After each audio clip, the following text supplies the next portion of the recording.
Welcome back to another Star Stutter episode of the Chatter Box with King Jacob, and I'm yours truly, King Jacob. And man, we back in the groove, man. And man, we was without power for about 10 days, man. Everything getting back to normal, and so just gonna keep the community prayed up and all that good stuff, man. But we're here, so. Uh, I'm back with the homie. He on the chatterbox again. The homie Icon E. Mr. Millionaire, Mr. I can get in touch with you if I need to. What's up, man? What's going on, fam? Man, everything is peace and love, man. Peace and love. So today's topic, man, we're gonna be talking about Gen Gen Z versus Gen X. And I've been in a lot of chat rooms for the last couple years, man, and all on all type of social media apps in these different chats, and that's been a heavy discussion about Gen Z versus Gen X. And so, before we get started, man, go ahead and tell the people. We all want to know, who is Icon E. Man, hey, listen, family man, father, you know what I'm saying? Husband, the whole thing. Um, entrepreneur, all around businessman, just try to get out there and just get the word out to people and talk to people and and be able to spread more wisdom and just try to touch the people as much as I can. So that's pretty much it, man. I don't know what to tell you, man. Transporter. I transport vehicles around the country, do my thing on that level. But other than that, it is what it is. Okay. That's what's up, man. Family man, business man. People person. God fearing man. All the above, Yeah, man. definitely. God. You know, yes, sir. Acquiring knowledge and spreading wisdom. That's great. We need that in the world. So, Gen Z versus Gen X. What does this topic mean to you? So basically, I always get Gen Z and Gen X. Okay, so what years would that qualify for? Like, I sometimes I don't the Gen Z, Gen X. So what years are we talking about with the Gen Z and the Gen X? Gen X is our generation, and Mm-hmm. Gen Z is your son's generation. Got you. So basically, I just think our generation, we was raised a whole lot different. We was raised in a different time, in a different era where you didn't have cell phones early on. You didn't have internet, social media, so you had to go get it from the mud, you know what I mean? And you was taught to do certain things like how to plant foods and how to grow your own foods. And, you had to walk to the store and take your bicycle. And sometimes you had to get yourself back and forth from practice for a football game or basketball or whatever. You had to start working early at an early age. You couldn't depend on your mom or whoever to put money in your pocket. You had to depend on yourself and a lot of time to get it from the mud because your mom might have had to work 1 or 2 jobs or whatever. So it was just a lot different. We rode bicycles without helmets. You know what I'm saying? What I mean? So we learned how to take a scratch and get up. Well, we knew how to get into fist fights and still live to see another day. And sometimes we become best friends with the person we fought in the neighborhood or whatever. So this generation is a lot different because they want everything handed to them. They want everything to be not to say we should make things easier for them because that was the whole point. But at the same time, they don't want to go through nothing. Everything is always everybody got anxiety, everybody got mental health issues, everybody going through something, and if they go through just a little bit of something, then it's like all hell breaks loose and they don't know how to deal with it. So that's my take. Okay. So for those that you don't know, Gen Z versus Gen X, is basically we're talking about the older generation versus the newer generation. And when I say older, I don't mean our grandparents. I mean, the parents that's raising the kids now. If you've been married for 22, 23 years and you got grown kids and you scratching your head and you don't know why the life of you that your kids is doing what they doing because they wasn't raised like that. This is the newer generation. This is the technology generation. This is the generation that don't like the word no and don't want to take no for an answer. And this is the generation that look their parents in the eye and ask them why, or look their parents in the eye and ask them a crazy questions when they know the answer is already no, or when they know that they don't pay the cost to be the boss. And so, in your opinion, Icon E, how we was raised, man, and even if we wanted to say something, we we kind of we did bite our tongue, and then we would come back when it died down and just ask our parents, our grandparents, can we have a conversation with them, and a calm, rational conversation, and they would explain to us why they said no, and the reason why they said no, and why this is the way it has to be. Because they would tell us you need to have responsibility and accountability.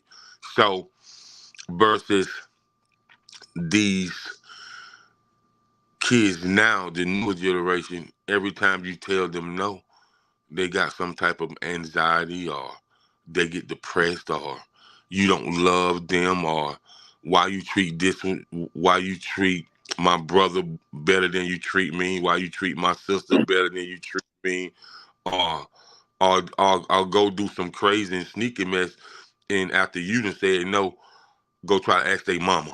You know what I mean? Like, man, we would never do no mess like that. Whatever parents said no, that's what it was.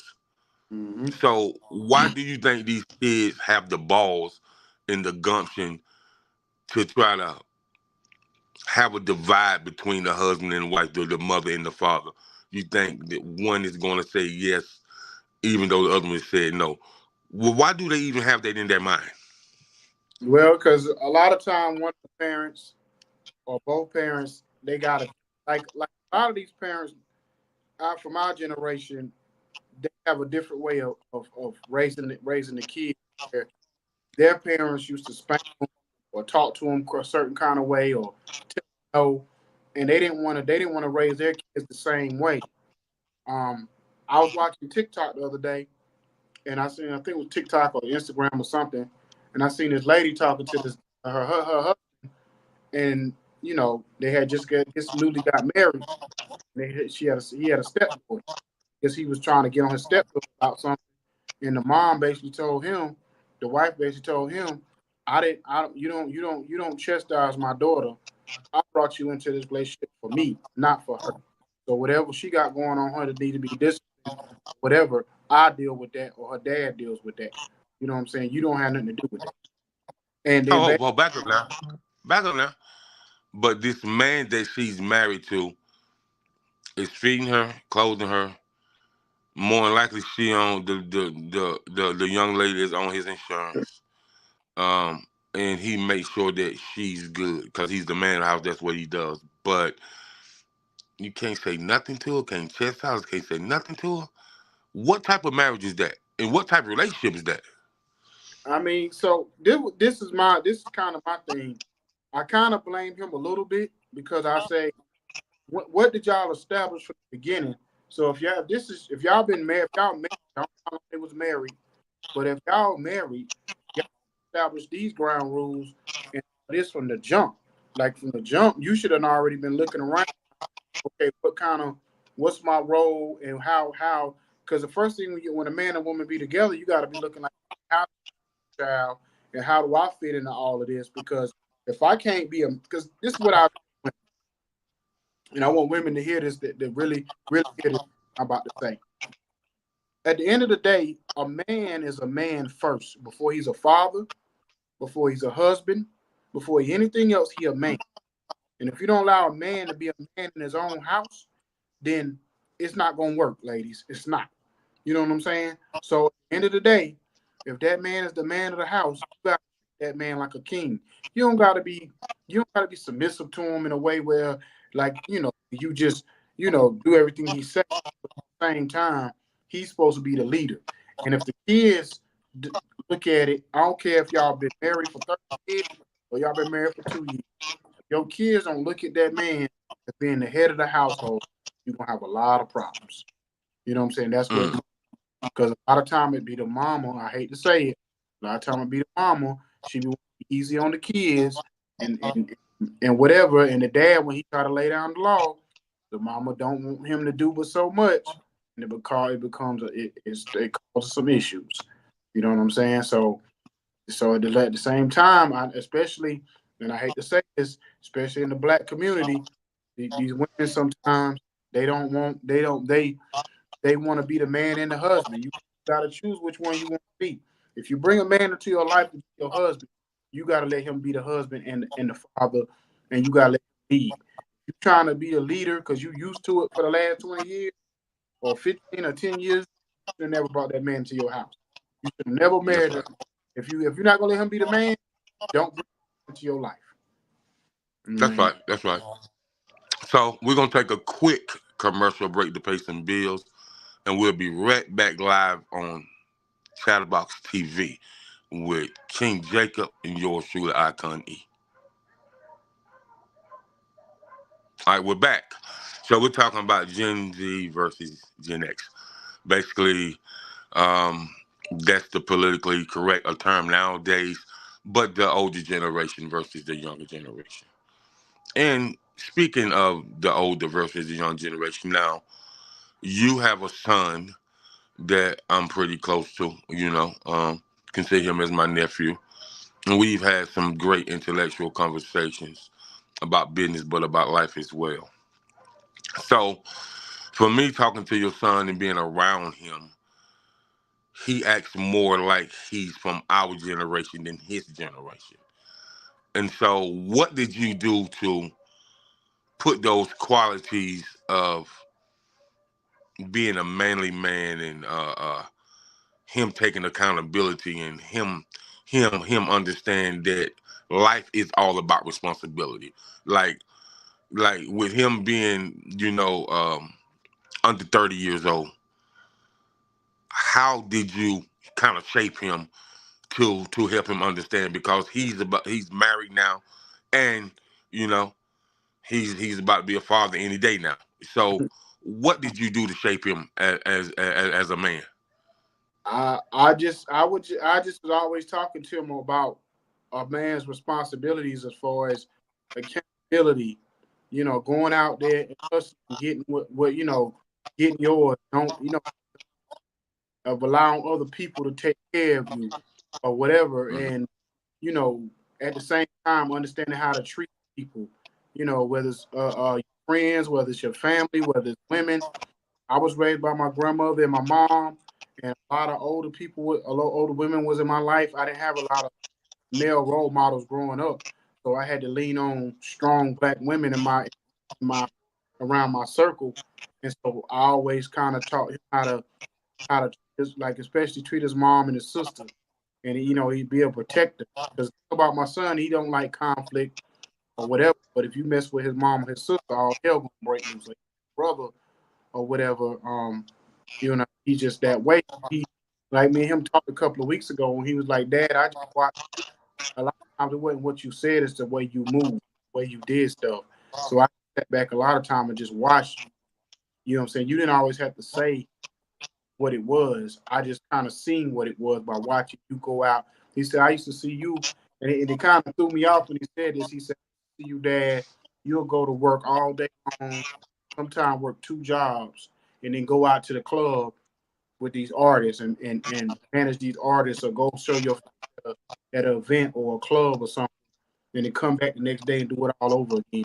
He said, you sometimes was tired and you even complained a little bit, but you still got the day and went out and did it all over again.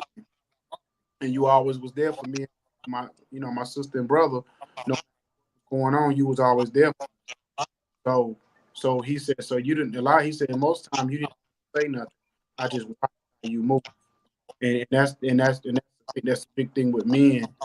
But we got to understand, man. We don't know who's watching. And he even told me, he said, my friends at school, they look at you like a father because they have dads. He said, I got five kids. I got friends 10 years ago. When they see me, they be like, "How pop?" Or I need to talk to pops, and they be like, my dad don't even know. He might not even remember who you are. So, which one talk? He said, "Oh, I just need some advice." And I was like blown away by that because I'm just like, I just be me. I don't try to be nobody else. I'm not fake, phony. I'm just who I am. And you take it how you take it. I'm blunt because that's how I was raised. My mom, grandmother, uncles, dad, everybody was blunt. They tell you exactly how they feel, and they sugarcoat it. And it is what it was. What it was. Okay. So now I will say this about the younger generation. The younger generation is really really sharp when Mm-hmm. it comes to figuring out something, when it comes to their mindset, when it comes to the technology. They're really really sharp, man. The younger generation been and made 60,000 dollars in 3 days off the computer on an app. You Mm-hmm. know what I mean?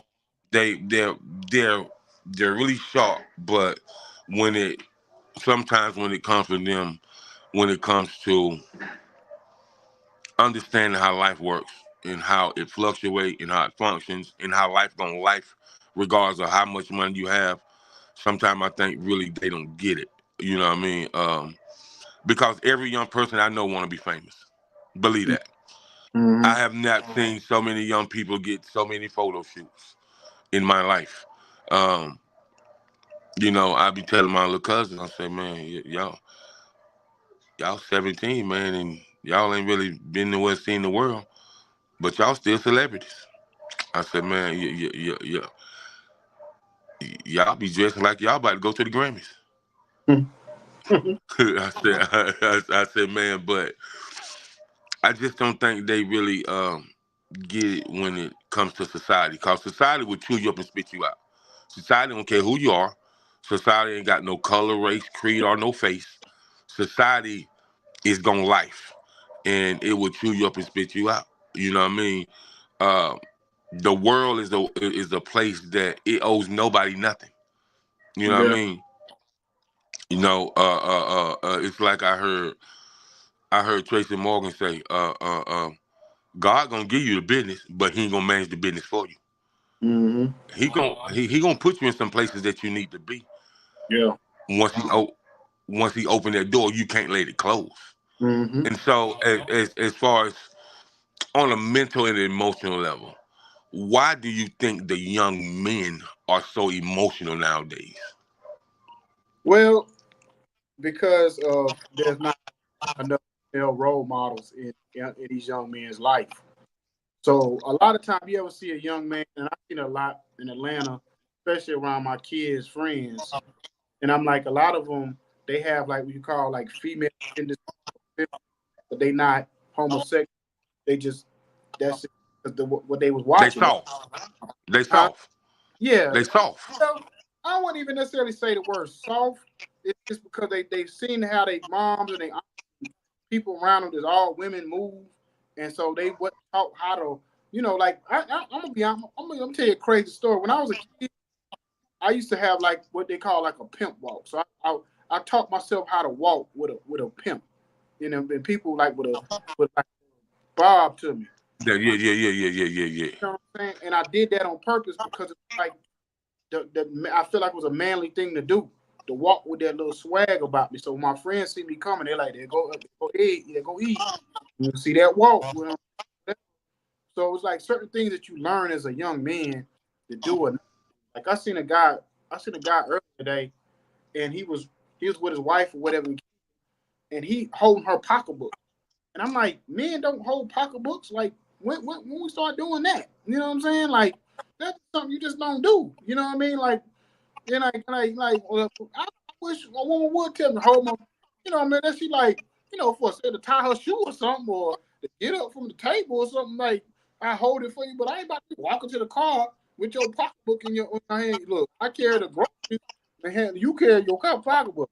But we ain't about to do this. But I just think that it's just lack of father figure or male role models in these men's life. That's why they don't know it like the word no. That's why you see going out here and shoot women in the face and beating them up and all that because they have no. And it's crazy when you was raised by women and then you end up disrespecting the same women that you was raised by, and then you think it's okay to talk to your mom or whoever any kind of way. It blows my mind. Right. You know what I mean? It really I does. understand. I understand. So why it's I think it's tough with kid not having no father in the home, and I think it's even more tough when the father's not in the home, but they see these women go through this nonsense with multiple men. You know what Mm-hmm. I'm saying? She's trying to find her identity. She's she's on the dating scene, and it just end up bad, and it can be traumatizing to see your mom go through heartbreak after heartbreak. And Mm-hmm. so what do you think that says to a young boy and a young girl on the emotional side and the mental side? Well, this is what I would say. This is what I would tell. And I ain't gonna call this person. Have to tell this particular person all the time. Watch who you bring around your kids, and don't bring every man that you call yourself wanting to date or want to get in and know around your kids. I respect a woman if a woman was to tell me or whatever, I'm not gonna bring you around my child until I know we gonna be real serious about our relationship. You know what I'm saying? Hmm. Because if you start bringing too many men around, then all of a sudden, like that's why the young men grow up disrespecting their mom is, well, real, you know, a hoe, she was promiscuous or whatever. And the girl, she grew up thinking it's okay. My mom had all kind of different things coming in the house, so why can't I do the same thing? So at the same time, you just be very careful who you bring around kids, and then you never know. If you got a daughter, that man might be looking at your daughter when she walks out. You go to work, and your daughter comes down the hallway or up the hallway or come to the kitchen with just a bra and you know how young girls dress around the house and you get to looking at her next he trying to creep with her when you ain't home. So you better watch what you bring because you just never know. You know what I mean? So and if you're not absolutely sure you're gonna be a good man to bring him in the house, don't bring them up. Don't bring all these men in your house. You That's know. right. That's right. Yeah. I can dig it. I can dig it, man. We're gonna take another quick commercial break. Chatterbox TV. We'll be right back shortly. Chopping up with none other than Icon E. Yes, sir.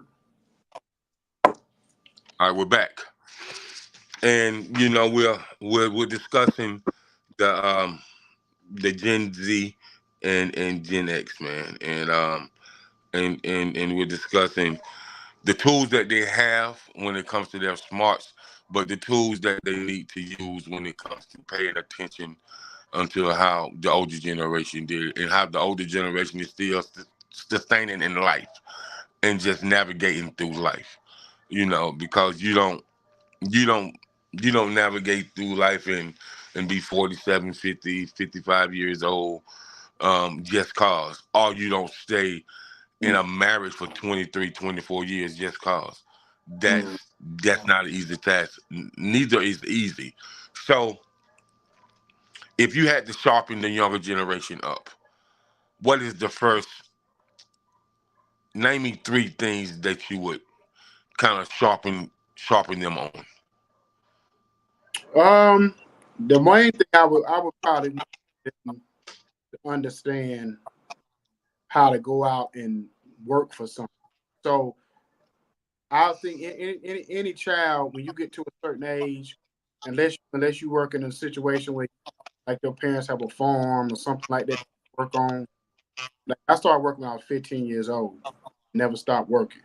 So that's the type of thing I would want the kids to understand the value of money. But I think most kids don't understand the value of money until they start making money.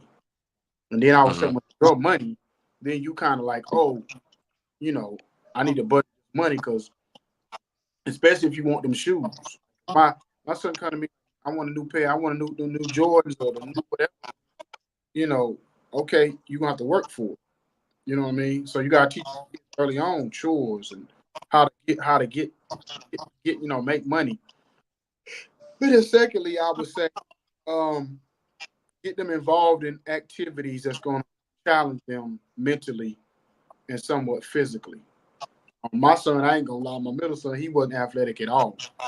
And when he got into band and other stuff, at least I know he was challenging. He was very serious at school. They used to call him Mr. Jones. He was in middle school. He was so serious. You know what I'm saying? So those type of things. But I would say when it comes to that, that would be another. That would be something else. And the third thing would just be um, being able to get them to understand that no doesn't mean the end of the world. If somebody tells you no, then you got to figure out how to get how to go out and get your yes. So your Mm-hmm. yes come from that person that told you no, whether it's a job opportunity, whether it's a sporting activity, whether whatever it is, acting or whatever. Just because somebody a job, whatever, if somebody tell you no, you go somewhere else and figure it out. Or if you want bad enough, then you keep going after it until you get that. You know what I'm saying? So when we was growing up, if we wanted something bad enough, you ever when you was a kid and like I'm gonna tell you, I'm gonna give you a quick story. I was playing rec ball when I was in like middle school, and I remember I had a pretty good season, but I wasn't good enough at that point to make it on the All Star team. But my Mm-hmm. friends, two friends, brothers, they team, and they was like, "Well, just come to practice with us every day and see what happens."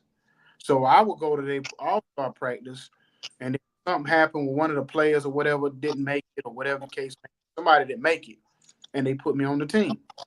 So just by me being, what they call persistent in the situation, and the coach is seeing me there in the wings wait and whatever, I was put on the team. So that was just one example of that I learned at an early age.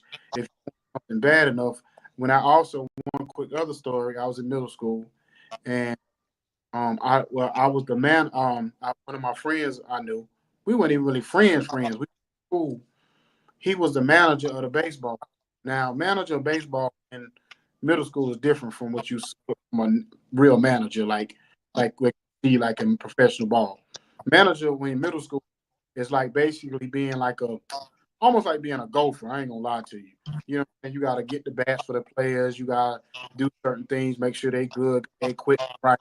But you get to go on all the trips to go to all the away games and whatever, get to leave class thing. So for whatever reason, I wanted to be the manager of the band. At that point, I had gave up kind of playing like that or whatever. Or I think I still played like little league baseball, but I didn't play for the team, the school team. Right. So basically, he ended up where he had to quit. I think he had to quit the team for being a manager.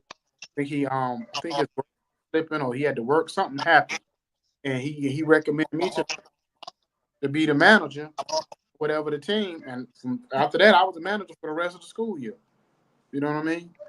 So just Okay. like I said, just I'll be being persistent and talking to him about it and seeing what was up. At first I was just coming around to practice every day, and then eventually the coach made me the manager for the rest of the season. So you know, uh, and a Okay. lot Okay. of my friends ain't know nothing about that. Something that I did on my own. My friends I was in the neighborhood, they didn't really know. They knew I was doing it, but you know, they didn't even know how I got that position. You know, so Well, like you said, persistence, um, being respectful, hmm and just being a go getter and just taking the initiative. You know what I'm saying? To really do it for yourself and to really be proud of yourself, man. Because we as people should. root for ourselves. You know what I mean? It's okay to root for somebody else, man, but appreciate you who you are. Appreciate yourself.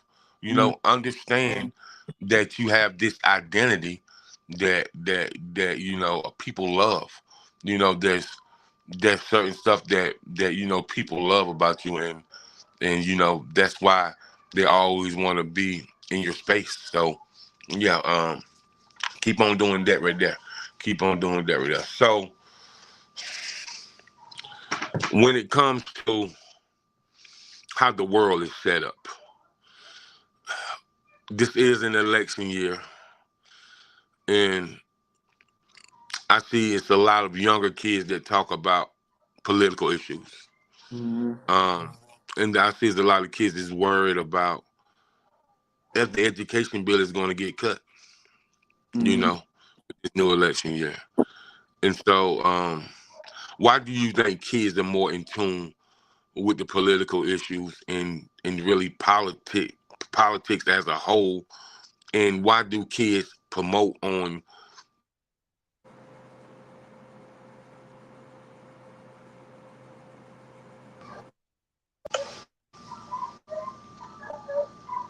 That's why they promote. yeah, why you think they're more in tune with like getting their peers to vote? You know, cause I be seeing, you know, little video clips at you know different universities and stuff like that, community colleges, where they really promoting getting out there and vote really heavy.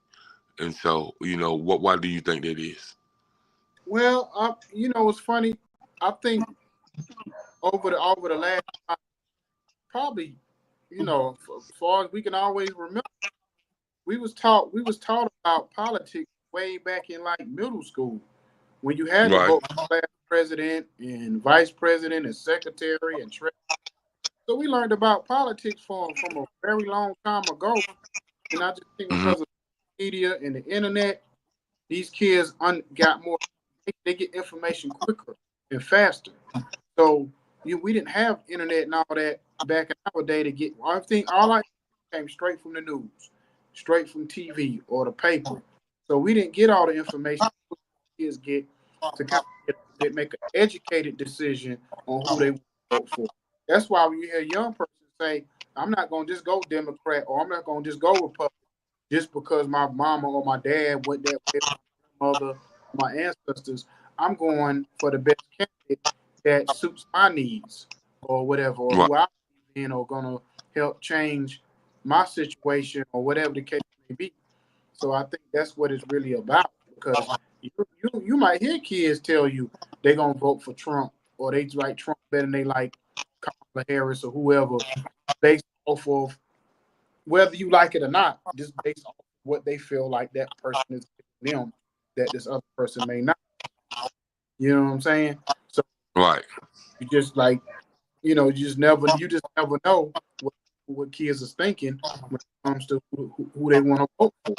But because them days, Democrat, Republican, well, I'm black because I got to be a Democrat, or I'm this, I got to be a Republican. Them days is over with. Them days is over with. Right? Long gone. Long gone. Long gone. So you know, shout out to the kids that's pushing for, you know, getting people to vote. Shout out to the younger generation that really understands that you have a voice that's powerful and it does matter. And you know, just keep doing what you're doing because you're the future doctors and the lawyers and the engineers, the Mm-hmm. veterinarians, and so forth of tomorrow. So we definitely honor you and support you. So we'll take another quick commercial break, and we'll be right back on Chatterbox TV with none other than the man himself, Ikon E. All right, we're back. So we're talking about Gen Z, Gen X, younger generation versus the new generation, and we're talking about, you know, how we can help the younger generations because we're definitely not here to bash them, um, but we just here to show them how we survived thus far this long. And so, with that being said, um,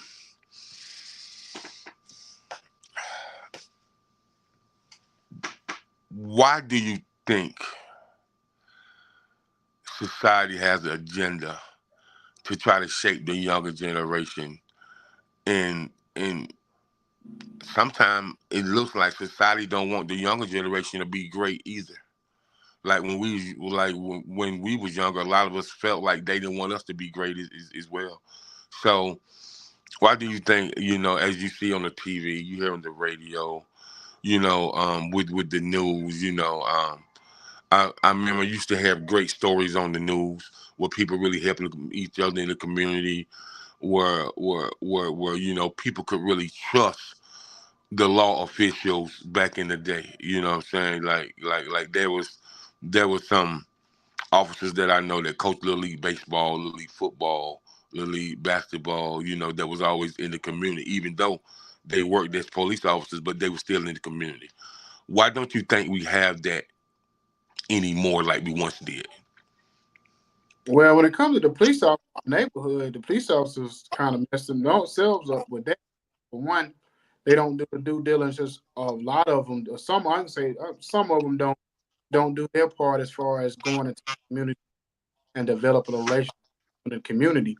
And then and then you got so crooked, and you got so many cops that have personal agendas where they'll use the people in the neighborhood to get what they want to case, and don't understand that if you kind of develop relationships with people in the neighborhood, they're gonna be the ones that kind of help you when things go down. But if you or you always going to neighborhoods and beating up on their kids, and just treating them beneath, especially in the black community, if you treat them not human beings, then you're gonna get. But I do feel like there's a lot of people that do great things, and this is the one thing. And it's kind of funny. It's a kind of a biblical thing when they say that God don't want you bragging about when you when you help a person out, and when you do charity work. That's not something you're supposed to pump your chest about.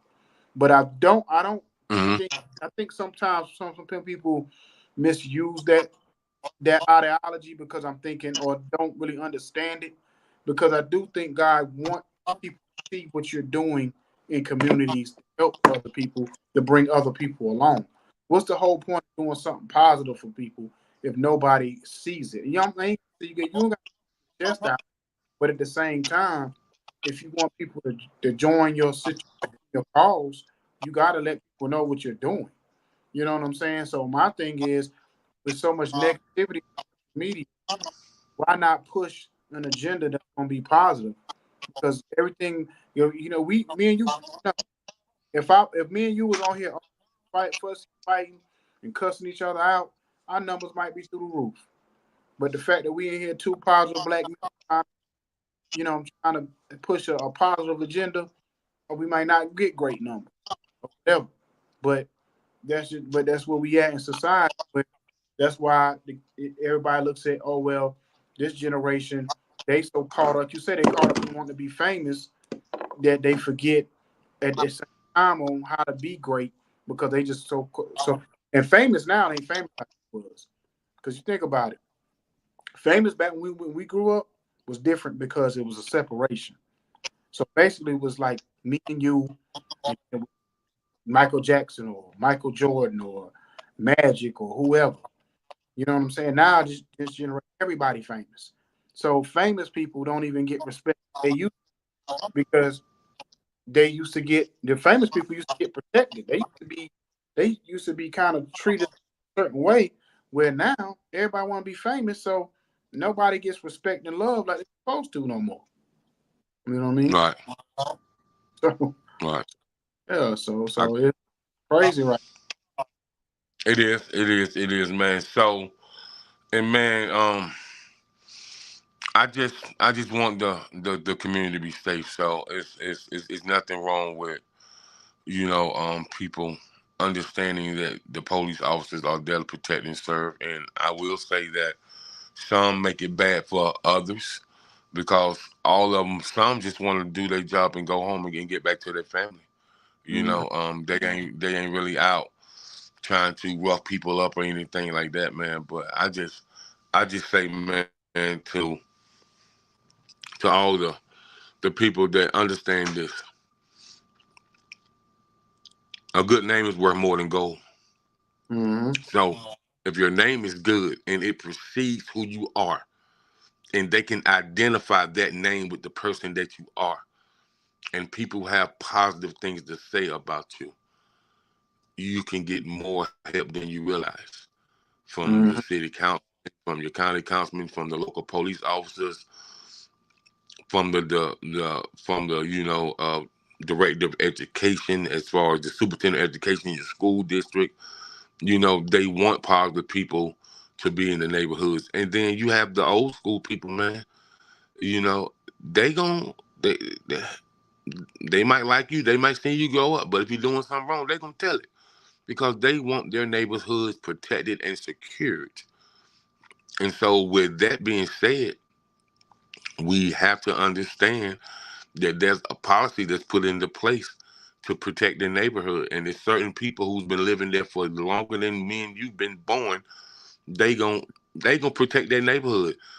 Mm-hmm. No matter what we say, they gon' they gonna stand up and fight for their neighborhood. That's where their kids was raised at. That's what they helped raise their grandkids, their great grandkids coming over there now. So it's like they want their neighborhood protected. So with that being said, we gotta unify and stand as one, and the Gen Z and the Gen X really gotta get along because we can create a powerful force if we do get along.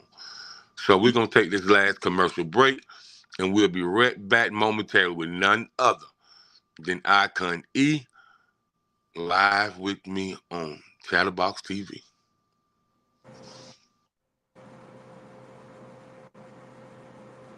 All right, we're back. So, Ikon, I know you have some announcements to make. Because you always moving and grooving and doing stuff. So, before we close out, is there any announcements that you like to bring? You know, um, to the people, to the audience. You know, go ahead. Well, real quick, we got another project, another show this Sunday. It's going to be called The Breakdown. With me, my man DJ, and King Jacob. We breaking down albums of the past. So our first album, this first episode, is be Ready to Die. Pause, and we're gonna be breaking down the songs on the album and what it did for us, what we was at, what we were going through, doing, and that's what it's gonna be. Each week we're gonna be breaking out from back in the day. So I'm very, very excited. It's called the Breakdown Show. So gonna be this Sunday there with King Jacob, DJ. Saying All right. You heard it first. So, I do want to thank you for tapping in with Chatterbox TV. I'm your host, King Jacob. Um, and and shout out to the executive producers. You know, Kimmy K, Senior G, and then you can also catch the audio version. That's powered by the Village Global Network and Zeno FM in 191 countries and counting. You can catch us in places like Haiti, Africa, London, the Czech Republic, and so on and so forth. So, we're here at Chatterbox TV. You know, we're gonna be coming to you twice a week, and we're gonna be bringing you some of your favorite people, man, to really talk about. What they've been doing, for the last 10, 20 years, as far as whether it's a nonprofit, whether it's a school teacher, just the the working people that's in the community that make the economy shake, because the consumers, the working class people that's there every day really make the economy shake. You know what I mean? So I just want to thank you for tuning in to Chatterbox TV and keep it locked. And we'll be bringing you more and more peace and blessings. Everybody have a safe and blessed rest of the week. no doubt. We out.